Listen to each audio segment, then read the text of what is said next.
We're delighted and we're honored to have Matt Knight over here. Matt, please. He's he's the general manager or sales manager of Boss in Europe, if I'm not mistaken, and he'll introduce himself in a couple of minutes. He's accompanied by Karel, who's over there. Hello, Karel. And they were so good to bring all this stuff, because initially it only started as two guys chatting on Facebook, and look where we are now, which is quite great. So it's very nice to have you here. It's very nice to see that you brought all this stuff and took the opportunity to hear us.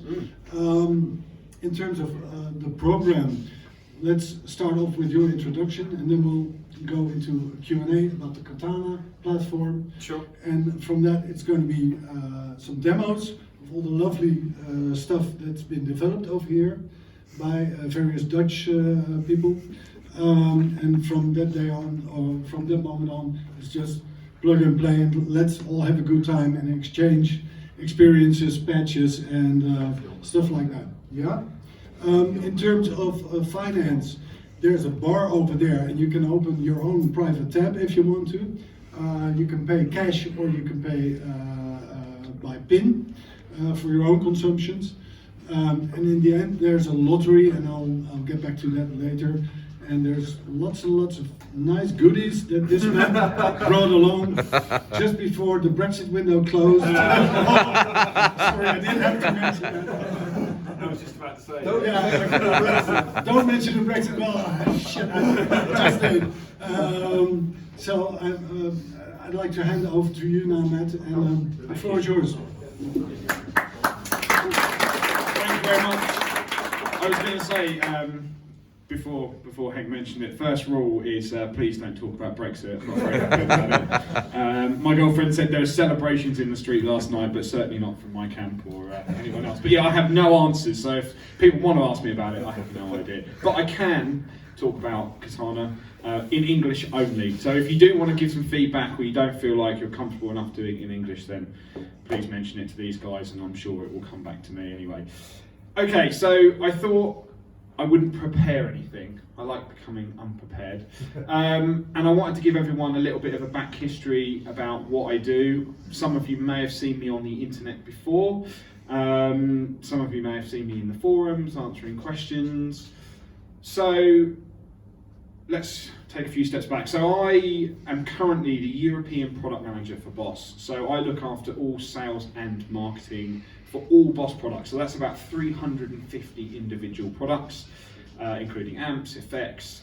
I technically sort of look after accessories, but not really. And that's a whole other kettle of fish, as we say in England. So I have only ever worked in the music industry. I started working in guitar shops when I was 15 years old.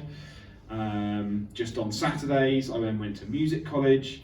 And then from there, I actually went to go and work in the Guitar Amp and Keyboard Centre in the south of England, in Brighton, where I ended up becoming the store manager. I did a lot of the video work there. I worked in custom shop ordering.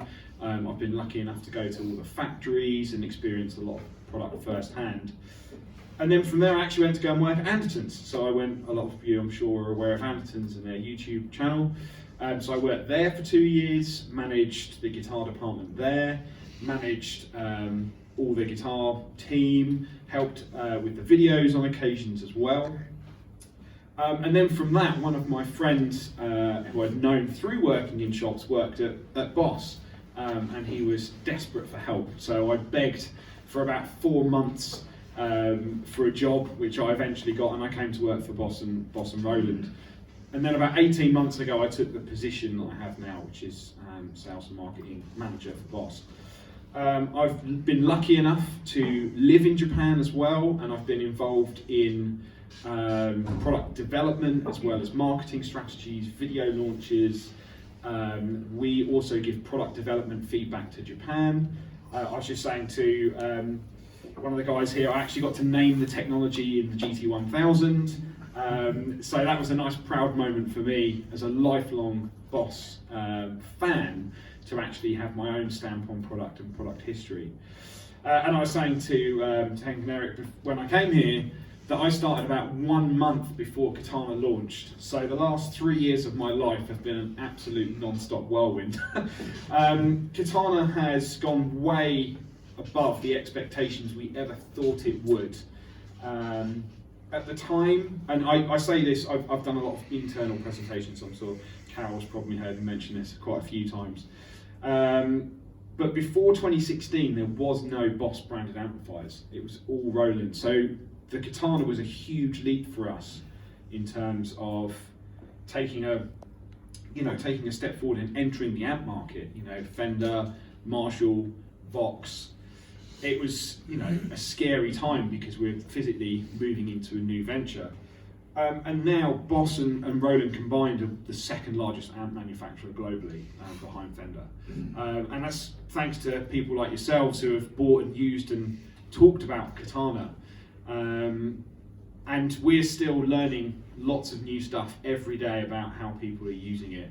And that's a really important thing for me today, is to understand what you guys love about Katana. What makes it the amp that you want to go to?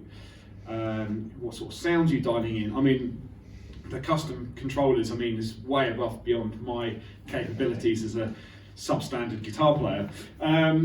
But it's also interesting to see how far people have taken this particular product. With all that being said, obviously I'm more than open to questions, but I do have to make a couple of things very, very clear, which I mentioned to these guys before. One, I can't talk about any new product releases, so please don't ask me any questions about what's coming. I can only talk about it when I'm allowed to talk about it.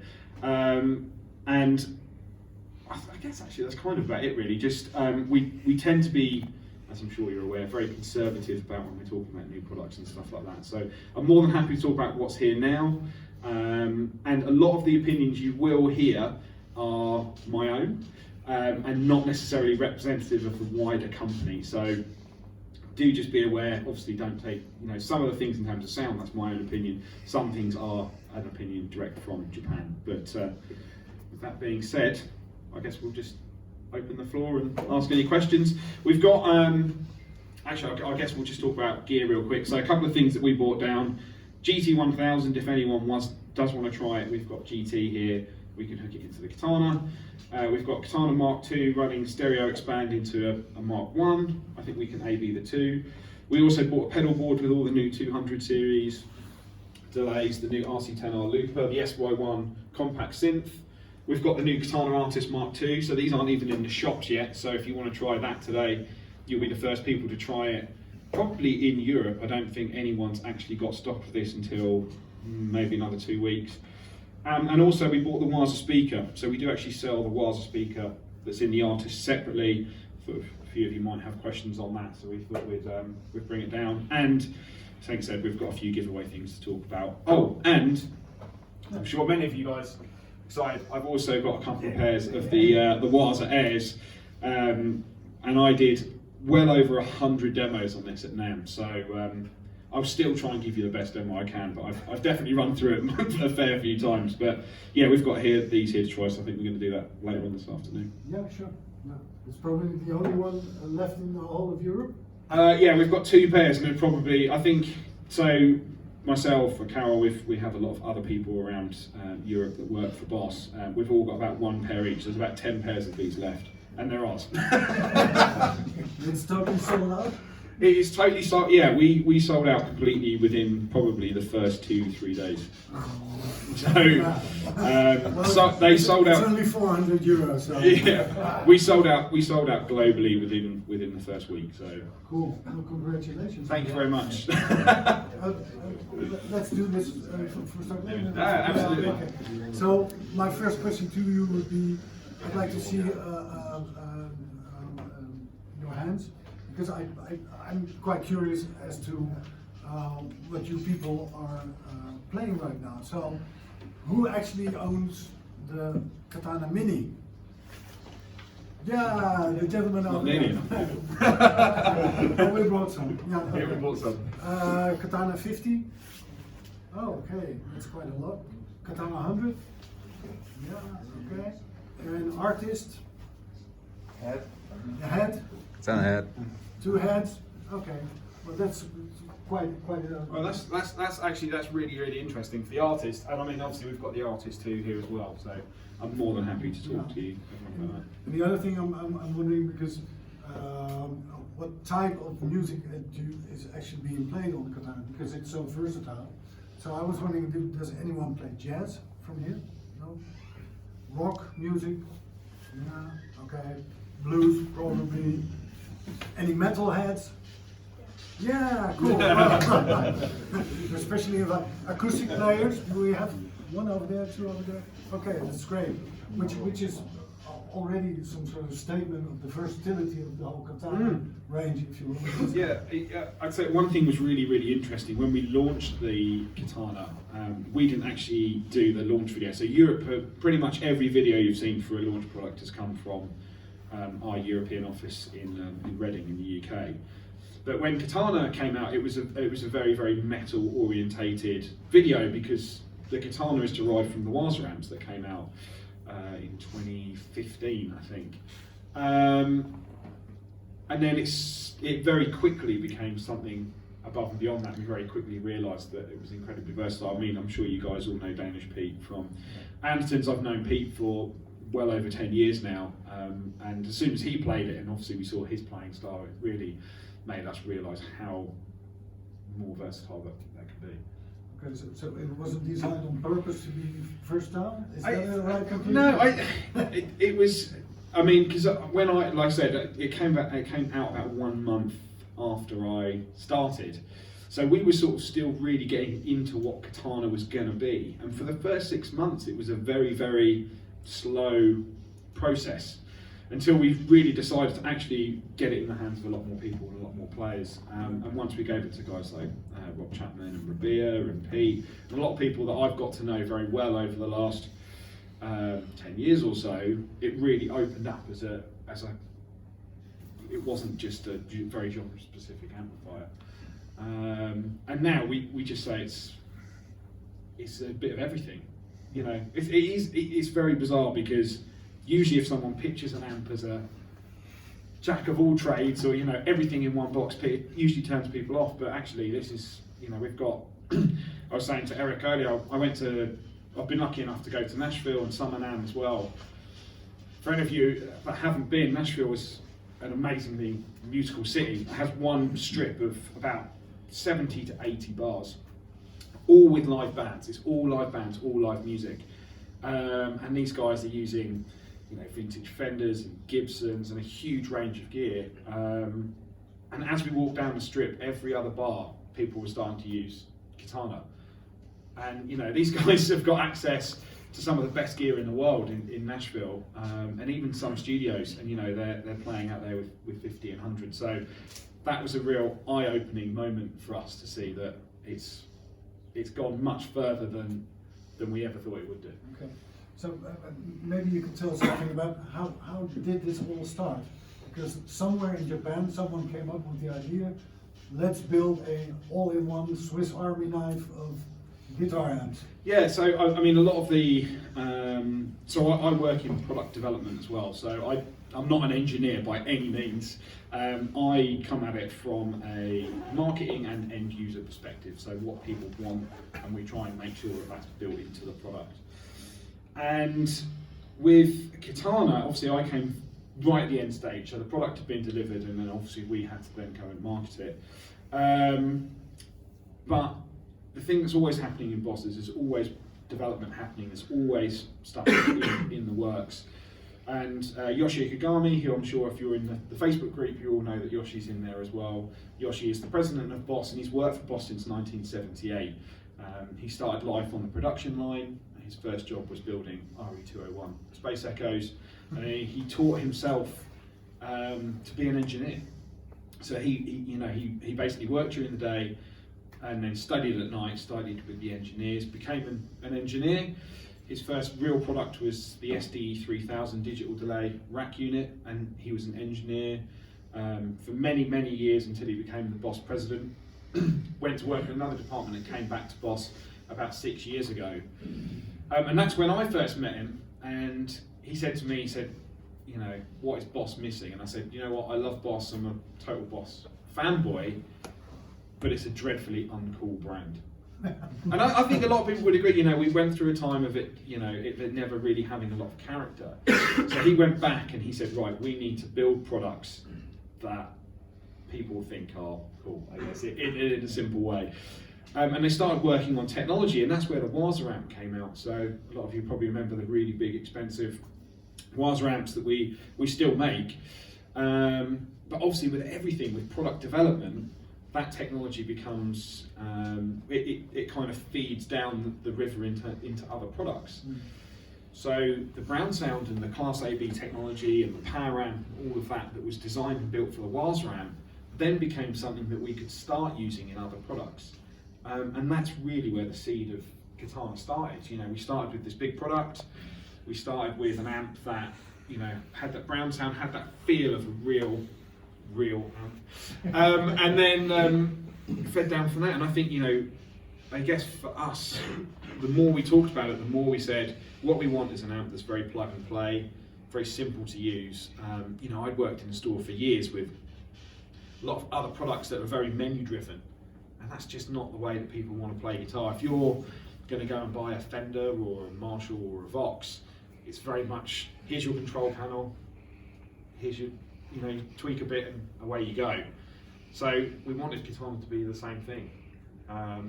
But still, it wasn't until really we started working on Mark II that we realised that we had something so huge on our hands, basically. It was your wake-up call, if you will. Yeah. Okay, so, how many worldwide have you? I can't say. Let's put it in other words. How many users are there worldwide? It's. I guess I would say it's. No, I have to be very careful. We can't say it's very, very difficult, but it's well into the six figures. Oh, that's cool. And what's the best-selling model? Can you? 50. The 50. Yeah, 50. I think the 50. Because a lot of people have bought a 50 in conjunction with another amp, so there are a lot of people that will still go out and gig with a Fender or a Marshall or whatever, but the 50 is that all-in-one home use, and then people have kind of gone, actually, I don't really need everything else. The 50 does everything. Obviously, the GAFC and the 100 is a nice upsell. I mean, the 50 and the 100 are the two most popular, but the 50 is the one that we've seen really go. Right. I mean, we've sold a lot of minis, don't get me wrong, we've sold a lot of Katana minis, but... And on the Facebook group and on the internet in general, there's always this discussion about, is this a digital amp or is it a amp modeler? Yeah, it's a good question actually. So, and how would you? So we don't really call Katana a modelling amp because it doesn't model other amps. We built everything from the ground up. So all the sounds, everything was built from scratch, basically.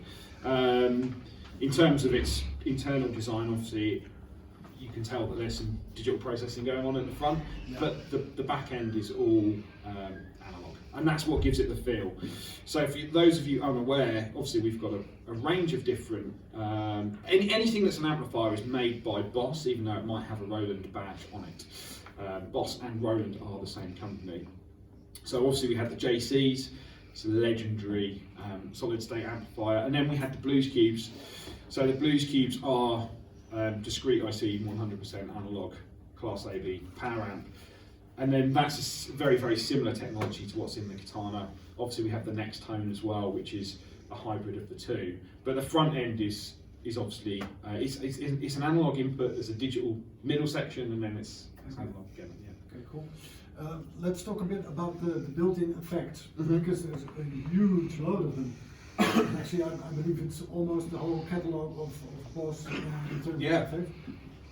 If I were to buy those separately, what would be my budget that I needed? One thing that I really wanted to do, obviously we bounce around a lot of crazy marketing ideas when we're thinking about how to show products, and one thing we really wanted to do, and to be honest I don't think they would have ever signed off the budget for it, but was to buy every single effect type that's in the Katana and then take a top-down picture of the Katana with everything that's physically inside it, around it. It would be a lot. I think we worked out the average cost of a Boss pedal was probably 120, 130 euros, and if there's 64 effects in there. Oh yeah, but so basically you're giving them away. Yeah, yeah. I mean, I think. Did you have a discussion with the marketing department? Because obviously, the product guys in Japan obviously say, well, it's going to cannibalize on our sales. No, because I think a lot of people still. I mean, one thing that's really key with Katana is we designed it to take pedals really well. Because you're never going to stop people using pedals, you're never going to stop people using external equipment. So we wanted to make sure that you could still plug pedals into it. A lot of other amps on the market tend to, what they say, the input kind of collapses. You know, if you're cranking the gain, you run a lot of gain into the front end, the whole signal just collapses, and you end up with this horrible sort of mushy mess. So the input design is really key in the Katana. So we didn't want to stop people using effects, but we wanted to give people just the choice to use them. But a lot of people don't. I mean, I myself am very much a reverb and delay, and that's it. And I still use Boss pedals or whatever into the front end. But I guess that's one thing. A lot of people think the Katanas are steel. So yeah, that was one thing that came out. Let's ask the audience. Anyone of you just use the built-in effects, or are there people who use it as a pedal platform? Both. Both? Both. Yeah. Most of you both. Okay, cool. Yeah, one thing. And we'll talk about it later, but obviously it'd be really good to reach out to all of you individually to get some sort of feedback and stuff in terms of the way you use Katana, because that's one thing that we have as a company, we have no visibility on. So that's why I'm so pleased to be here and actually kind of get some of this feedback, because it's otherwise we I can't reach out to all the people that have bought one. So it's nice to get one in one room. Well, let's cover some feedback that we picked up from the Facebook. The number one question, but you're not going to answer this, is there a bass version in the planning? I can't. Okay. Could we hook up a bass in a Katana 100? What would happen then? We have had people do that. Obviously, it's quite a high powered speaker in that. There is no official answer from Boss in terms of plugging in a bass. I've plugged in a bass and it sounds totally fine, but a lot of people want a bit more of a subby low end when it comes to. But it doesn't break the amp. It's not that I've done, but obviously if you plug a bass into it and it breaks, then don't blame me. Well, bring in the bass.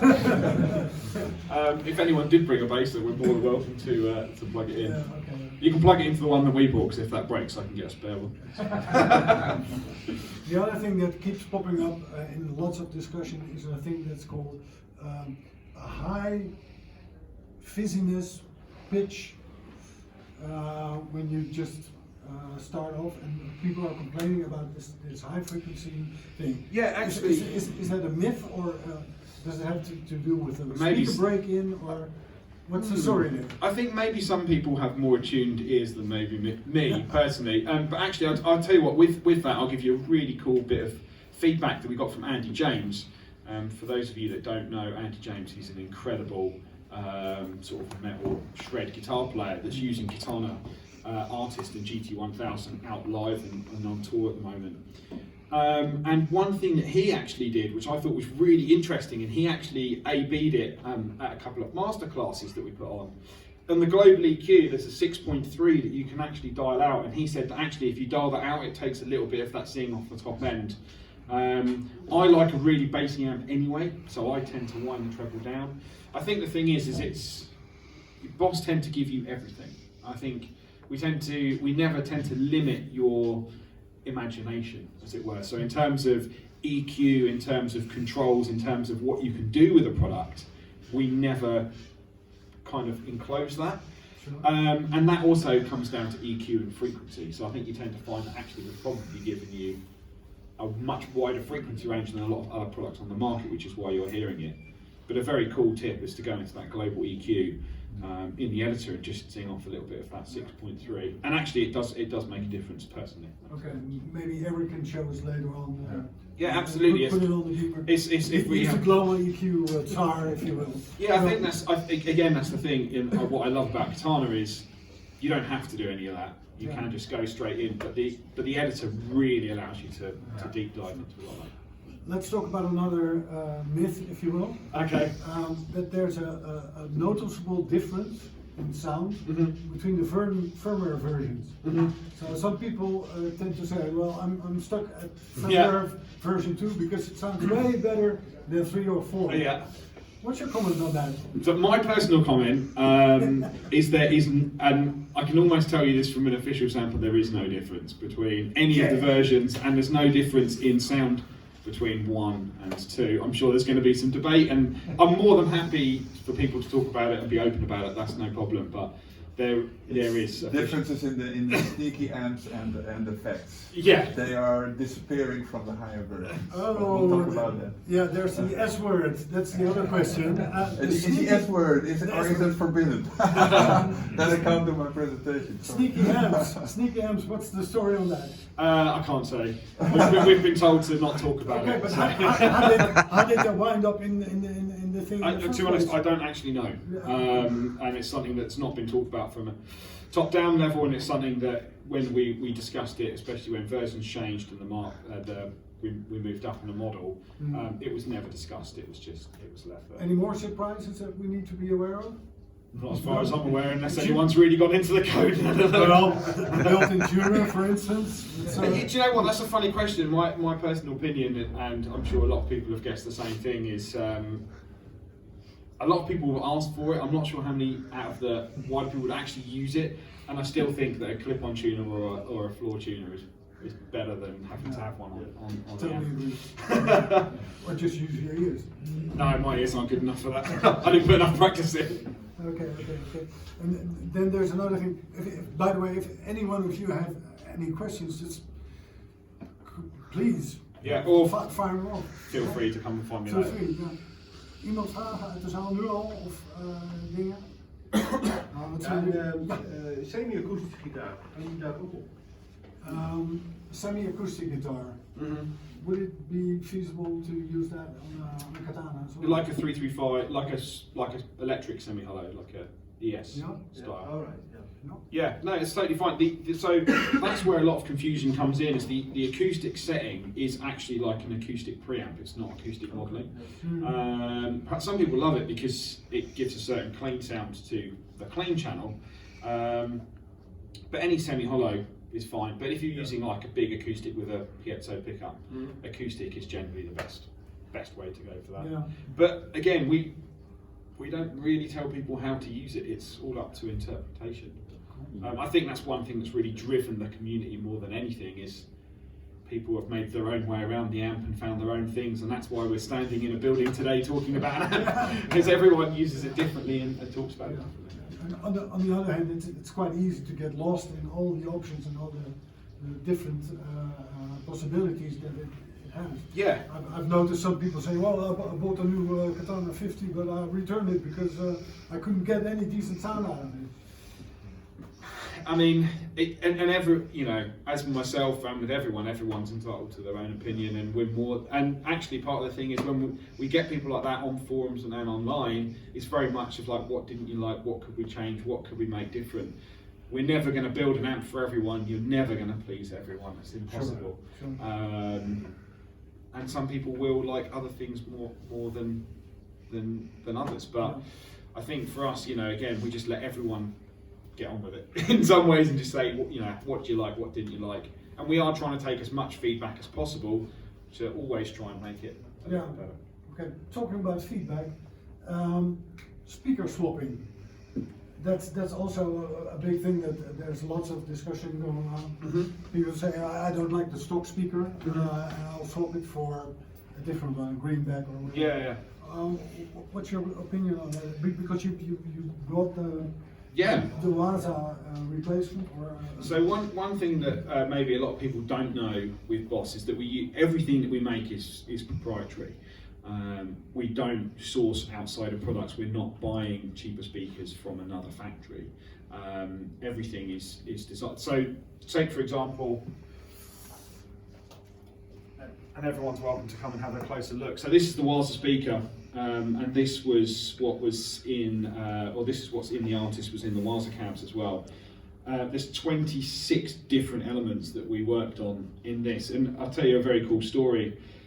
when it came to designing the paper cone, we microscopically analysed the mesh density and then worked out which mesh density actually provides the most optimal sound. So that's, we were going down into that sort of level. We're not just picking, well, we use this speaker, we use this speaker. In terms of my personal opinion for speaker swapping, I think the speaker that in there sounds really good.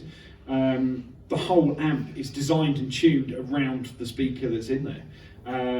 But there's a lot of different speakers that offer a lot of different options and a lot of different tonal options. So actually, go out there and try it. Again, it's that's why we make the head. I think the head's a really great option for that, to run into other cabs. And then obviously, if you know what kind of speaker you want to tune it, you've obviously got the global EQ that you can go in and tune as well. How Put about this that? down, it's heavy. It's heavy. Is it available right now in terms of It is. dealers? It is. There is limited dealers. I know the one at the moment is Gear for Music in the UK. I think they ship European wide. We made it available because we did get quite a lot of requests for the Waza speaker separately that's in the artist. So yeah, it is available. Obviously we can hear it in the artist. Come and get hands on with it. Come and ask some questions about it. But yeah, it's available to buy. 189 euros. I think I'd have to double check. That's a steal. That's a steal. It's a steal. Okay. Any questions from the audience? Will that speaker come cab mounted? Sorry, what the speaker on what? Sorry. Mounted in a cab? No, so the Waza speaker is just available to buy separately. We're not doing a Waza speaker cab at the moment. Obviously, we've got the artist, but there's no separate cab for it right now. Is there a difference between the Katana cab and the Waza speaker? Yeah, the Katana cab has the same speakers that's in the 1500 and 100 212. The head and the cab is effectively the 100 212 just separated. So the cab construction and the head is the same. Okay. Anyone else? Not at this moment. Okay. One other thing that keeps popping up in discussions is the choice between having your volume channel maxed up or the master maxed up. And somehow someone ever from both made a statement about that, saying, okay, you need to do this to get the best sound, and others say, well, it's totally bollocks. It should be the other way around. So okay, so what's interesting, that actually came from a colleague of ours who works in the US, who actually worked a bunch of other instrument manufacturers before coming to work for us. that explains the whole thing. And he's an engineer, and obviously when we were looking at the class AV power amp on the Katana, for us it was the master volume. It's cranking the master volume and then using the volume channel volume, like it effectively by opening the master volume to 10. It's almost like having a vintage Marshall, and then just having the volume control. So I personally, and I've got it set up here, and we can hear it in a second. I use the master pretty much cranked all the way, and then just use the volume on the channel. But again, there is no right or wrong. So if people It's prefer it that way, incredibly loud if you play it that way. that's the thing. I mean, if you open the master up all the way, we're only running the volume at sort of two or three. But then again, if you play an old 100-watt Marshall stack, it's the same. It's Okay. the same thing. But yeah, cranking that master, for me, cranking the master open all the way is where the difference comes in.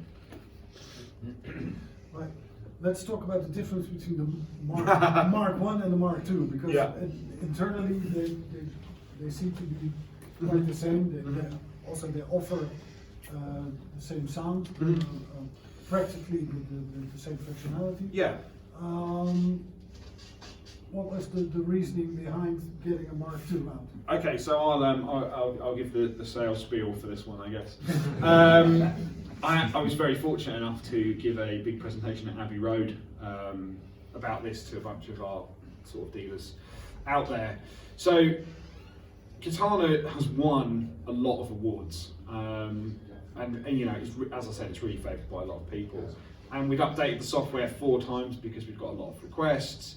But there came a point where there was stuff that we physically couldn't do via software. So the idea was, how do we make the best-selling amp even better? But what you never want to do is change the winning formula. You know, if we'd have suddenly changed all the sounds and changed the way it looked and changed the way it felt, it's not the same amplifier. So we're starting from the ground up. So for us, it was actually what hardware features do we just need to change? What are people requesting that we can build into another hardware version without, you know, making it way more expensive or totally changing the feel. So for those of you who don't know, Katana Mark II has 5 new amp variations, and we just put that on a simple button. We didn't want 10 rotary controls. Again, you then get into the world of it being a much more complex amplifier. We moved effects to dual concentric because people wanted individual control over boot. I think one of the big things that everyone noticed with Mark I was you had to go all the way through the boost channel to then get to the modulation channel. Yeah. So everyone who was cranking the amp up full suddenly went through a booster and then, you know, it's way too loud. And then obviously we added the power amp in because, again, we realised that there was 2 things. There was a lot of people that were using things like GT or even Helix and stuff like that with a Katana, but you have to ditch a lot of the speaker modelling or amp modelling. So we added the power amp in, which then obviously led us to be able to have the stereo expand, so you can run 2 at once. So one becomes the master, sends the entire signal out directly into the power amp with another. But apart from that, in terms of the sound difference, without the variation on, it's the same sounds in the 1 and the 2. I'm sure some people might disagree with that, my personal opinion, but the sounds are the same between the 2. But it was really, how do we make the best-selling amp even better and keep that winning formula without making it a totally different platform? Okay.